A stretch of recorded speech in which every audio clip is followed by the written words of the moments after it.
Bonjour à toutes et à tous et bienvenue au Commodities Market Report, le tour d'horizon des matières premières et des devises liées. Yoav Nizar, très heureux de vous retrouver en ce jeudi 30 juin 2016, dernière journée donc du mois. Et donc ce soir, il y aura les clôtures des bougies, la clôture des bougies mensuelles. On va parler justement donc du cours de l'once d'or notamment, mais avant tout je laisse prendre connaissance, comme chaque jour, de l'avertissement lié au risque de trading, car négocier sur marge sur le marché des devises ou via des produits CFD comporte un risque élevé, ne peut être recommandé à tout investisseur. FXM et DailyFX ne pourront en aucun cas être tenus responsables de pertes ou dommages occasionnés, incluant sans restriction des pertes ou manques à gagner qui pourraient découler directement ou indirectement de l'utilisation de ces informations.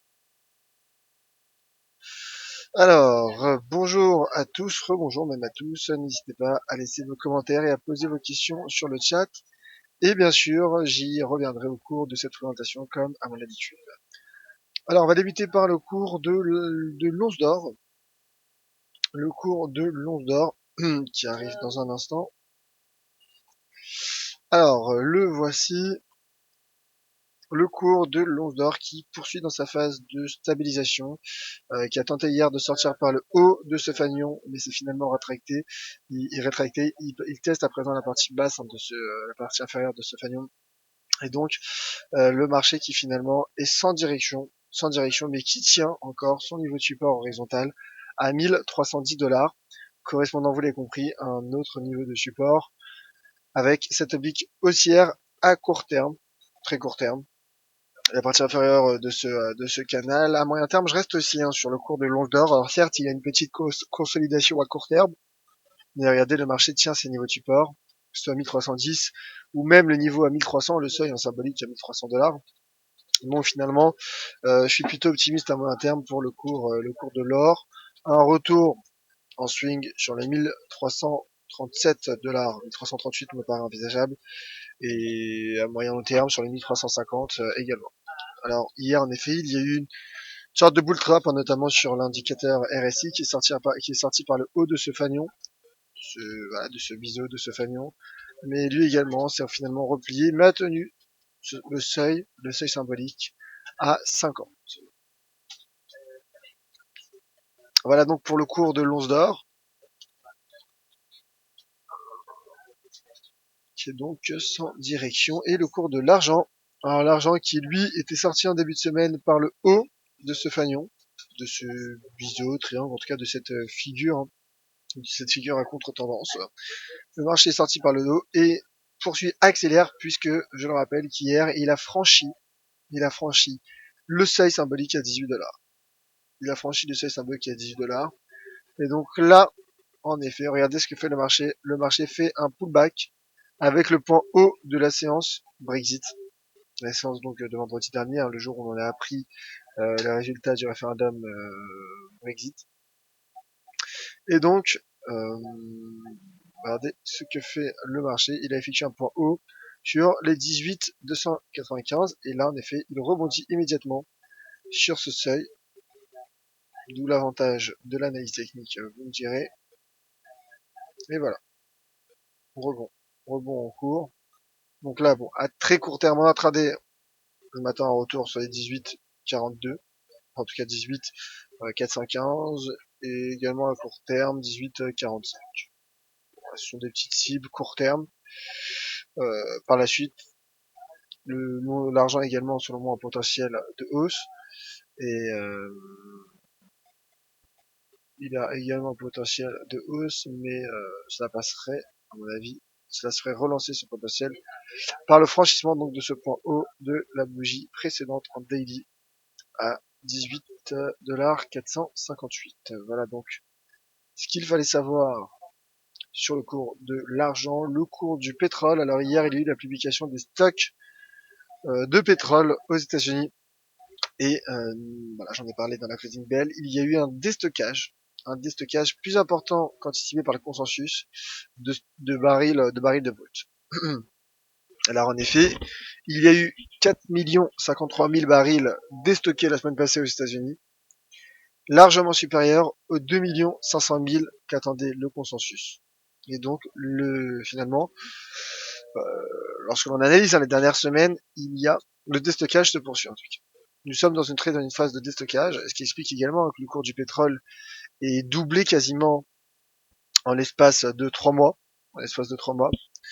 Alors en revanche, en effet, il y a eu un restockage inattendu des stocks d'essence, des barils d'essence, mais finalement le marché donc salue le déstockage en cours, hein, le déstockage actuel des barils de brut. Techniquement, le marché poursuit son rebond dans le sillage.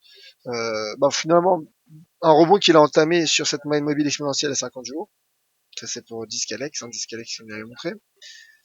Et le marché qui effectue également un triangle, qui semble effectuer un triangle au fanion. En tout cas, moi je suis aussi sur le pétrole. Je suis à une vision moyen long terme, bien sûr. Vous connaissez tous mon point de vue maintenant sur le pétrole. Point de vue moyen long terme. Donc là, bon, à court terme, la cible à 50,20$ est quasiment atteinte. Donc je maintiens mon objectif à 51,70 et à 54 à moyen long terme. D'ailleurs, je vous invite à retrouver un article qui est sur dailyfx.fr que j'ai écrit hier après-midi. C'était une analyse sur le cours du pétrole, les fondamentaux du pétrole, et je revenais également sur l'analyse technique à la fois du cours du WTI, mais également sur le cours du baril de Brent. Je vous invite à retrouver cet article. En tout cas, le baril de WTI reste bien orienté. Alors à court terme, certes, on peut s'attendre à une consolidation sous cette oblique baissière, mais voilà, selon moi, le marché pourrait du moins sortir par le haut. En tout cas, il est soutenu par ce support dynamique, la moyenne mobile 50 jours, et donc également ce niveau horizontal à 45,95$ le baril de WTI. Alors hier, en concernant le Brent, il y a eu l'expiration du contrat UK Oil. Donc vous disposez, si je ne m'abuse, d'un nouveau contrat chez FXM, un nouveau CFD chez FXM pour cet actif. Alors le cours du Brent par contre a atteint mon objectif, mes deux objectifs même. Donc, il a atteint mon deuxième objectif à 50,90$ et mon autre objectif est à 52,75$. Voilà, je vais vous présenter simplement l'article pour car il s'agit d'une analyse technique voilà, que je vous encourage à retrouver. Donc, voici cet article avec mes niveaux techniques.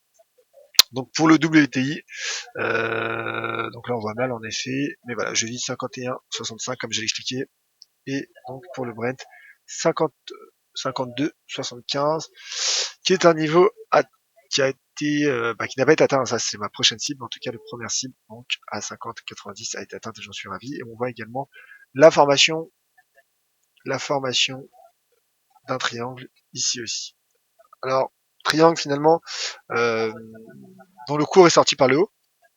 Le triangle n'est plus le même finalement, puisque le WTI n'est pas encore sorti par le haut de ce triangle, mais c'est plutôt encourageant donc pour le cours du WTI, puisque le Brent finalement le Brent est sorti, ce qui donne du potentiel au WTI.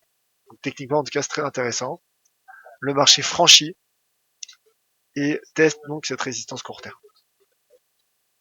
Donc haussier pour le cours du pétrole, vous l'avez compris. Alors là certes il est également sur une résistance cette fois-ci horizontale, donc on peut s'attendre également à un mouvement de consolidation pour le Brent. Mais à moyen terme, vous connaissez mon plan aussi. Le cours du cuivre qui reste bien orienté. Cours du cuivre qui est toujours finalement qui rebondit, qui est sur ses plus hauts mensuels, sur ses plus hauts depuis le début du mois d'août. Et donc techniquement pas grand chose à dire, tout simplement qu'il s'agit d'une reprise haussière, peut-être un Fibonacci pour montrer le retracement. Voilà, on va prendre ce point haut, même pas, on va prendre plutôt cette impulsion haussière. Et le marché teste les 61,8% de retracement à 2,20.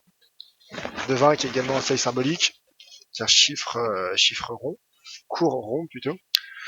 Donc c'est intéressant. Voilà, le marché en effet qui se reprend. Regardez le RSI qui est haussier. le RSI qui accélère également, qui repasse sur les 50 pour le RSI daily. Donc là, en effet, moi, je suis aussi sur le cours du cuivre. Je pense qu'il faille profiter des replis pour tenter de dégager des stratégies haussières. Euh, voilà. Le marché, bon, il y a un reflux, c'est logique, sous les 2,20 et sous donc les 61,8% de Fibonacci, qui est un seuil finalement intéressant. Je vous invite d'ailleurs à retrouver un webinaire effectué par Étienne Lapouche sur notre chaîne YouTube DailyFix France sur les seuils de Fibonacci, également celui de Vincent Gall. Aussi est donc pour le cours du cuivre et le cours du gaz naturel qui ne s'arrête plus et qui a atteint donc mon objectif hier à 2,94 $, mais attention, prudence, car finalement il y a deux signes. Là, prudence sur le cours du gaz naturel. Pourquoi? Tout d'abord, le marché s'est replié sous les 3 $, qui est le seuil symbolique. Le seuil symbolique, hein, des 3 $, c'est un vrai chiffre symbolique pour le cours du gaz. Mais qu'a fait cette bougie journalière? Une shooting star. Alors certes, le range est petit, le range de la bougie est assez étroit, mais shooting star quand même. Shooting star sous un seuil symbolique de cette ampleur peut s'attendre à une consolidation. Alors pour le moment, le marché se stabilise, ne franchit pas non plus le cours d'ouverture et de clôture des bougies précédentes, donc les 2,87, 2,88 $. Là, écoutez, je pense en effet qu'il pourrait y avoir une consolidation. Je vois si peut-être en 4 heures, s'il y aurait une divergence. Donc, visiblement non. Attention peut-être à cet avalement baissier. Ce n'est pas un avalement baissier, mais en tout cas dans l'esprit ça pourrait l'être. Là en effet, moi je suis à court terme, je pense que le cours du gaz naturel pourrait baisser. Et une contradiction de momentum prend forme en daily. Donc là, vous voyez, c'est intéressant. D'ailleurs, je rappelle qu'il y aura l'état des stocks aujourd'hui hebdomadaire, l'état des stocks de gaz naturel hebdomadaire aux États-Unis.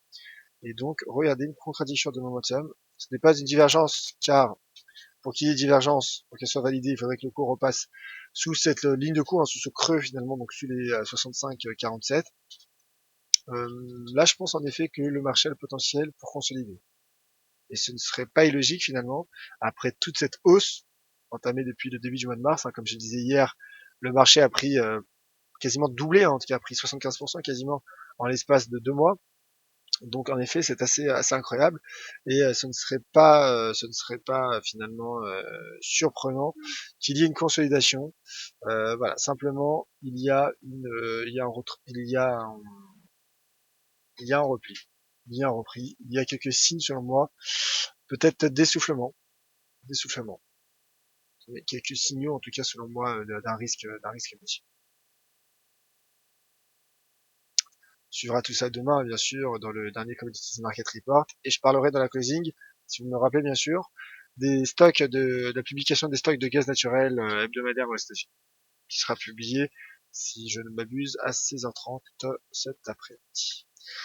Voilà donc pour ce tour d'horizon des matières premières. On passe rapidement aux devises et le dollar qui poursuit sa consolidation. Pas aidé par le PCE qui est ressorti hier, on l'a suivi ensemble dans le Wall Street Insider spécial, spécialement dédié à cette occasion, qui est ressorti donc conforme aux attentes du consensus à 1,6%. Le marché donc qui s'est replié sous les 12 035 points, qui consolide, qui pourrait finalement retomber sur ce support à 11 925 points. En tout cas, le dollar est fragile. Et donc, dans ce contexte, en effet, euh, les paires en dollars baissent. Alors, comme vous le voyez, c'est peut-être en effet une phase de consolidation également. C'est peut-être tout simplement un drapeau qui pourrait prendre forme. C'est une éventualité. Mais pour le moment, le dollar est fragile. Ça, enfin, il n'est pas fragile, mais à très court terme, oui, il consolide. À très court terme, il consolide. En effet, on peut s'attendre finalement à ce que le dollar poursuive son repli, d'autant plus qu'il y a eu en H1 la formation d'une petite, bon très petite shooting star. Donc à court terme, en effet, on peut s'attendre à un retour sur la partie inférieure de ce canal à 11 930. l'USD CAD, l'USD CAD qui est sorti, qui a franchi, qui a cassé plutôt même cette oblique haussière, qui a cassé cette oblique haussière qui soutenait les cours, et surtout, ce que fait le marché, c'est qu'il tente, il me semblait qu'il y avait pullback, pas vraiment. Oui, petit seuil d'inversion de polarité, mais bon, ce n'est pas un joli seuil, donc je vais supprimer ce tracé. En tout cas, l'USD CAD, donc, qui est baissier depuis, hein, là, ça, la cassure de cette oblique. Et là, pour le coup, un pullback, donc, sous ce niveau de résistance, hein, sous les 1,30, qui est un chiffre également, un cours symbolique, est possible, et donc, un retour sur les 1,2930 me paraît envisageable à court terme pour l'USD4. De toute façon, le pétrole reste bien orienté. Alors attention peut-être à la consolidation du pétrole. Il y a une petite consolidation en cours, mais bon là il s'agit simplement d'un drapeau, donc drapeau qui est une figure de continuation. Donc selon moi, le pétrole devrait repartir, ce qui donnerait selon moi également un potentiel de hausse au dollar canadien. Donc en effet, l'USD4 conserve, en tout cas a selon moi, un potentiel de baisse pour aller chercher les 1,2932 dollars canadiens à très court terme. On passe au dollar australien et dollar néo-zélandais, si vous le voulez bien, bien sûr. Alors, on va passer à l'AUD USD. L'AUD USD, écoutez, qui, pour lesquels, voilà, je reste neutre. Il n'y a pas de direction claire. Il n'y a pas de direction. Certes, il y a un range. Là encore, il y a une résistance à 0,7457. Un support, c'est vrai. Un support à 0,7325. Bon, c'est déjà pas mal, hein, vous me direz. Euh, Là, en effet, hier, je disais que sans grande conviction, enfin, je disais que j'étais neutre, mais sans grande conviction, je disais que potentiellement le marché pourrait franchir cette résistance, puisque le dollar américain est fragile et que les métaux précieux progressent. Mais on voit que malgré cela, le marché tient son niveau de résistance, notamment à 0,7457. Donc, je pense pour le coup que l'AUD-USD, en tout cas moi, personnellement, je ne me positionnerai pas sur ce taux de change. Je ne, voilà, pas grand chose à dire. Il n'y a pas une configuration qui me paraît claire, pas de réelle tendance, puisque justement, enfin si, une tendance non directionnelle plutôt. Alors certes, sur une vision moyen terme, il y a cette oblique haussière formée depuis la séance du 30 mai, mais le marché a déjà rebondi avant d'atteindre cette oblique. Euh, Peut-être un canal de long terme, même pas. Là, je t'avoue que je suis neutre hein, sur la USD. Il n'y a pas grand chose à dire. Pas grand chose à dire, si ce n'est que bon, si ce n'est que le potentiel haussier de l'or et du cuivre pourrait soutenir le dollar australien qui conserve toutefois des fondamentaux fragiles. Je rappelle que la Banque d'Australie est dans un cycle accommodant et donc la RBA même est dans un cycle accommodant. Donc euh, en effet, je préférerais ne pas me positionner, voilà, tout simplement. Ne pas, vous savez, ne pas se positionner, c'est également prendre position. Donc je suis neutre sur l'AUD USD. Je vois simplement sur une vision long terme. Donc en effet, en weekly, il y a également ce support à 0,7325 que l'on retrouve et qui a fait réagir les marchés. En monthly, puisque ce soir il y aura la clôture mensuelle. Oui, alors là il y a peut-être un support un peu plus large, c'est une inversion de polarité à 0,11225, mais finalement le marché reste fragile. Peut-être un triangle qui prend forme, qui prendrait forme en monthly, mais voilà, pas de conviction neutre, bien neutre sur l'AUD USD. Alors peut-être en H1 avec la formation de ce marteau qui est une figure de retournement. Ce peut être en effet le signe d'un retour à très court terme, donc sur les 0,74-57. Mais sincèrement, je préférerais ne pas me positionner. En tout cas, cette stratégie serait invalidée en cas de cassure des 0,74-227. NZD USD, bah voilà, lui également qui n'est pas clair. Qui n'est pas clair, puisque ces deux actifs sont corrélés entre eux. Qui n'est pas clair, nous retrouvons peut-être un triangle. Peut-être. Je regarde. Alors simplement. Euh, Alors, oui, bon, ça, ce n'est pas un réel triangle, peut-être un triangle en cours de formation. Et là, en effet, ce n'est pas non plus très clair. Pour le NZD-USD, qui s'est replié sous cette oblique, certes, et encore, il ne s'agissait même pas d'une oblique puisqu'il n'a pas eu de 3 points de contact. Ce n'est pas donc une droite de tendance. Ce qui est une droite de tendance potentielle. En données horaires, peut-être d'autres éléments. Avalement haussier, mais qui a peut-être déjà produit ses effets. Pareil, à très court terme, le marché pourrait aller chercher cette résistance à 0,7120, mais là, je vous avoue que je suis plutôt neutre sur le NZD et la l'idée, en tout cas face au dollar américain.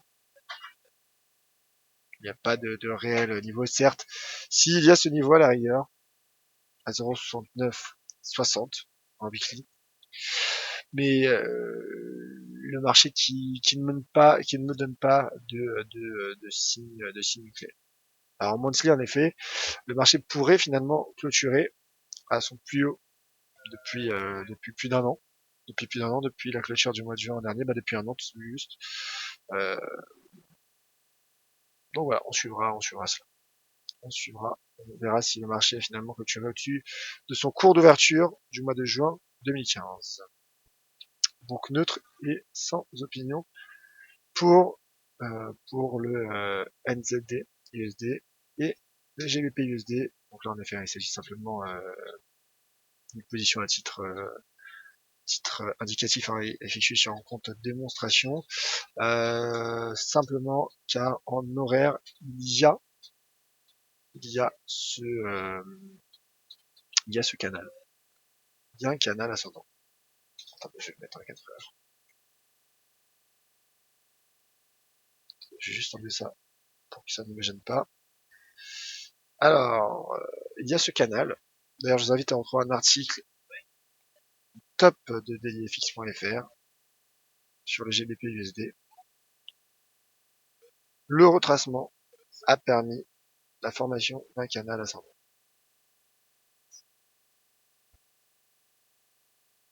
Regardez en horaire. À court terme, en effet, on peut s'attendre à un retour. Moi, je m'attends en tout cas. Potentiellement, le marché pourrait retrouver ce niveau et regardez à quoi correspond ce niveau. Il correspond également à ce niveau de support. 1,3616. 1,3675. Moi, je pense que le marché pourrait atteindre à très court terme, donc là c'est quasiment l'intraday, ce niveau de cluster sur les 1,3616 dollars. Voilà. Avec une validation qui est sortie par le bas de ce canal. Voilà donc pour le GBP USD, pour le cours du câble, donc, et d'ailleurs, il y a eu des statistiques comme vient de me le dire voilà, sur le chat Homer. Bonjour d'ailleurs mon cher Homer. GBP Current Account, compte courant donc au premier trimestre, moins 32,6 milliards. Alors on regarde ça sur le calendrier macroéconomique. En tout cas, il y a eu également le PIB a été révisé, a été confirmé finalement. A été confirmé. L'investissement donc total en légère baisse, Et en effet, le compte courant en livre au premier trimestre a baissé. est ressorti inférieur aux attentes du consensus. Il n'a pas baissé, mais il est ressorti inférieur aux attentes, aux anticipations. Alors que le PIB donc a été confirmé à 2%. Mais malgré cela, on voit que le GBP tient son canal pour le moment. Tient son canal, ne consolide pas, très peu de volatilité. Et le marché n'a Dieu que pour l'évolution du Brexit actuellement. Pas que, mais en tout cas énormément. Alors, on va passer aux autres commentaires et questions. Rebonjour mon cher Morpho974. Et question de la part de Georges. Bonjour Yoav, comment expliquer dans la séance d'hier que tous les marchés ont été ouverts lorsque les bourses montent, les valeurs refuges devraient baisser.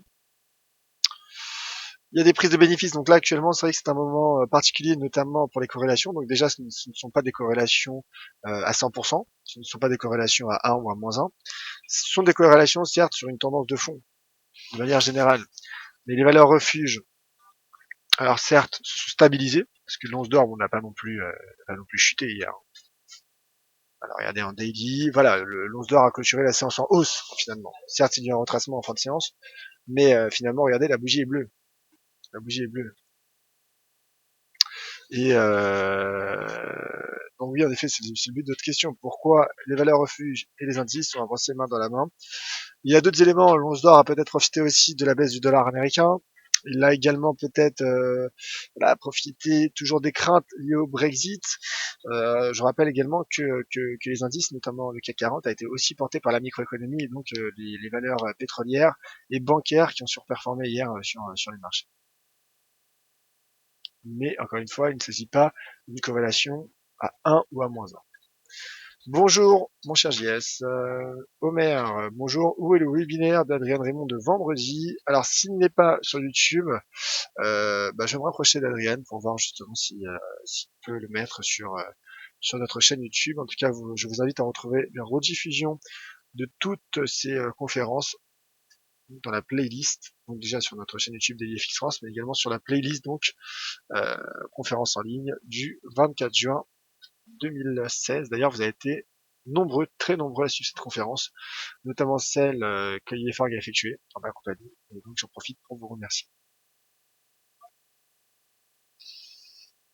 Alors, JS, avez-vous des news sur la Norvège, grève ou pas grève, des producteurs de pétrole? Je vous avoue que je n'ai pas trop d'informations à ce sujet. Je tenterai de vous en apporter un peu plus. Pourquoi pas demain, pour la dernière. D'ailleurs, je parlerai également des fondamentaux sur le gaz naturel. Visiteur, le marché ne me plaît pas, une inconnue côté US. Visiteur, donc le dollar fragile, pas fragile, mais en tout cas qui consolide.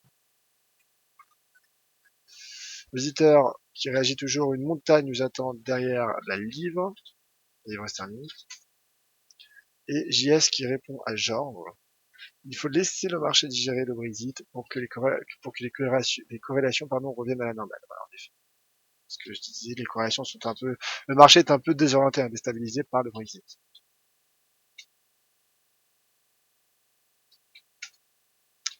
Visiteur, avis sur le CAC 40, s'il vous plaît.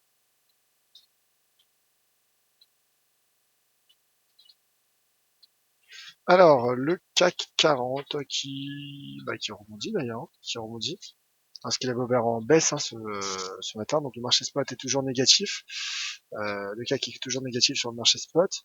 Techniquement, en tout cas sur le futur, sur le FRAC 40, il franchit ce point, cette bougie, finalement, ce point haut du retracement de la séance de vendredi, ce point haut à 4198, donc ce n'est pas confirmé.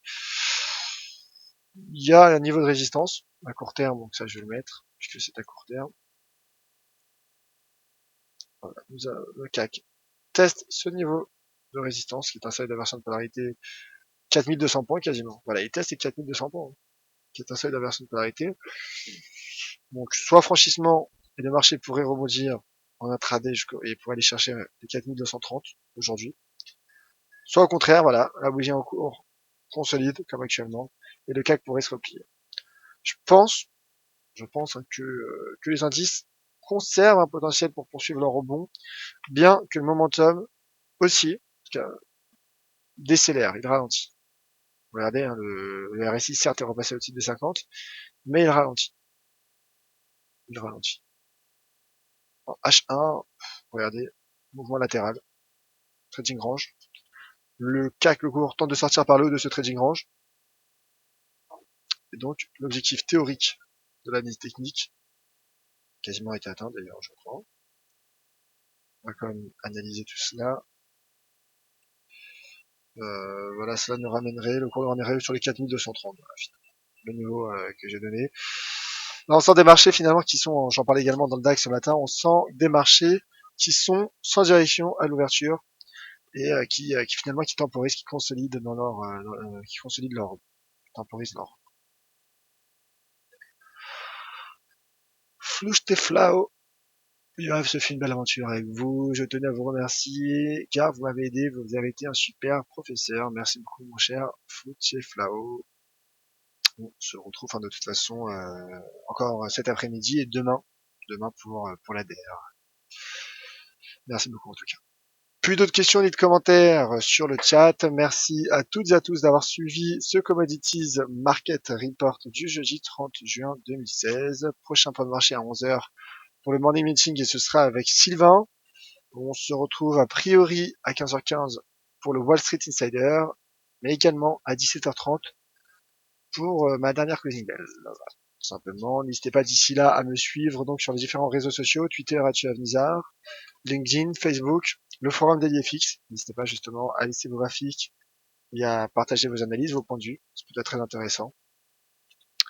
Et donc, je n'ai plus qu'à vous souhaiter de passer une excellente journée en notre compagnie, une excellente journée sur les marchés, un très bon trading également. Et on se retrouve donc cet après-midi. Merci à tous. C'était Yoav Nizar pour le Commodities Market Report de DailyFX pour le broker FXCM.